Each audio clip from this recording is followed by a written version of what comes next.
সুপ্রিয় দর্শক আসসালামু আলাইকুম, welcome back to my channel Afroza cooking. আজকে আমার রমজান স্পেশাল এপিসোডে থাকছে ইফতারের টেবিল।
চিনি আপনারা যেরকম মিষ্টি খাবেন ওই অনুযায়ী চিনিটা দিবেন। আমি 1/4 কাপ চিনি দিয়েছি।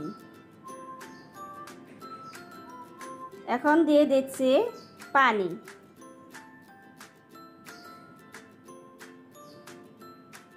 এখন আমি ব্লেন্ড করে নিয়ে আসব। ব্লেন্ড করে নিয়ে এসেছি, হয়ে গেল আমার আমপান। এই আমপানটা খুবই স্বাস্থ্যসম্মত। ইফতারের টেবিলে ঠান্ডা ঠান্ডা আমপান আপনার শরীরটা ঠান্ডা করে দিবে। কাঁচা আম তো ভিটামিন সি এর চাহিদা পূরণ করে। ইফতারের টেবিলে অবশ্যই আপনারা এই আমপানটা রাখতে পারেন। এখন আমি উপর দিয়ে টালা জিরা দিয়েছি। এখন তৈরি করে নিব দুধ বাঙ্গির শরবত। এখানে আমি বাঙ্গি ছোটো টুকরা করে ডিপ ফ্রিজে রেখে বরফ করে নিয়েছি। দিয়ে দিচ্ছি দুধ।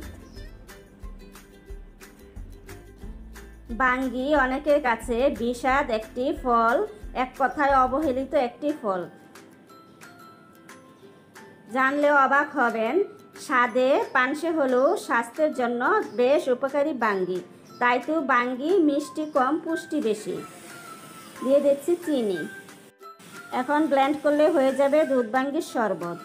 আমাদের দেশে গ্রীষ্মকালে এই ফল জন্মে। বাঙ্গিতে আছে আমিষ, ফ্যাটি অ্যাসিড ও খনিজ লবণ। বয়স ধরে রাখে বাঙ্গি, ত্বকে বয়সের ছাপও দূর করে বাঙ্গি। মুখে ব্রণ হলে বাঙ্গির শরবত প্রতিদিন খেলে মুখের ব্রণ দূর হয়ে যাবে। বাঙ্গির পুষ্টিগুণ সম্পর্কে তো জানলেন, তাহলে আমরা ইফতারের টেবিলে রাখতে পারি বাঙ্গির শরবত। খুবই স্বাস্থ্যসম্মত একটা শরবত।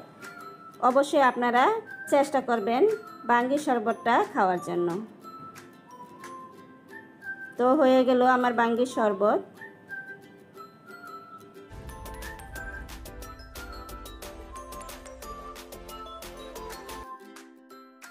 তৈরি করে দেখাবো টক দইয়ের লাচ্ছি। আমি এখানে টক দই নিয়েছি খেজুর। একটি হেলদি সফট ড্রিঙ্কস তৈরি করব। টক দই এবং খেজুরের লাচ্ছি নিয়েছি। টক দই ব্লেন্ডারের জায়গায় দিয়ে দিব 1 গ্লাস দুধ। টক দইয়ের লাচ্ছি খেতে আমরা সবাই পছন্দ করি। এই গরমে সবার মন প্রাণ জুড়িয়ে যাবে যদি টেবিলে থাকে 1 গ্লাস লাচ্ছি। দই জাতীয় খাবার পেটকে ঠান্ডা রাখে এবং শরীরও ঠান্ডা রাখে। দই জাতীয় খাবার ও দই দুটি স্বাস্থ্যসম্মত।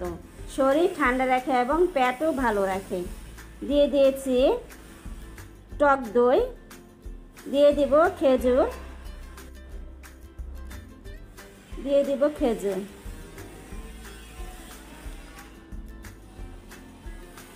দিয়ে দিচ্ছি বরফ কুচি, বরফ টুকরো করে দিয়েছি এবং এখন ব্লেন্ড করলেই হয়ে যাবে লাচ্ছি। ব্লেন্ড করে নিয়ে এসেছি, হয়ে গেছে আমার দইয়ের লাচ্ছি, টক দই খেজুরের লাচ্ছি। রমজানে স্বাস্থ্যসম্মতভাবে তৈরি করে ফেলুন টক দইয়ের খেজুর লাচ্ছি। তো হয়ে গেল আমার স্বাস্থ্যসম্মতভাবে রিফ্রেশিং ড্রিঙ্কস তৈরি, খেজুর দই লাচ্ছি, আমপান ও দুধ ভাঙ্গির শরবত। আশা করছি আপনাদের ভালো লেগেছে। এই রমজানে ঘরেই তৈরি করে নেবেন স্বাস্থ্যসম্মতভাবে রিফ্রেশিং ড্রিঙ্কস। আশা করছি আপনাদের ভালো লেগেছে। ভালো লাগলে আমার চ্যানেলটা সাবস্ক্রাইব করতে ভুলবেন না এবং বেল আইকনটি বাজিয়ে দিবেন। শেয়ার করবেন বন্ধুদের সাথে, দেখতে থাকবেন আমার রেসিপিগুলি। ভালো লাগলে লাইক দিবেন, ভালো না লাগলেও দেখতে থাকবেন। দেখতে দেখতে ভালো লাগা হয়ে যাবে। আপনাদের ভালোবাসায় আমি অনেক দূর এগিয়ে যাব। আশা করছি আপনারা আমার সাথেই থাকবেন। আজ রাখছি, আল্লাহ হাফেজ, আসসালামু আলাইকুম।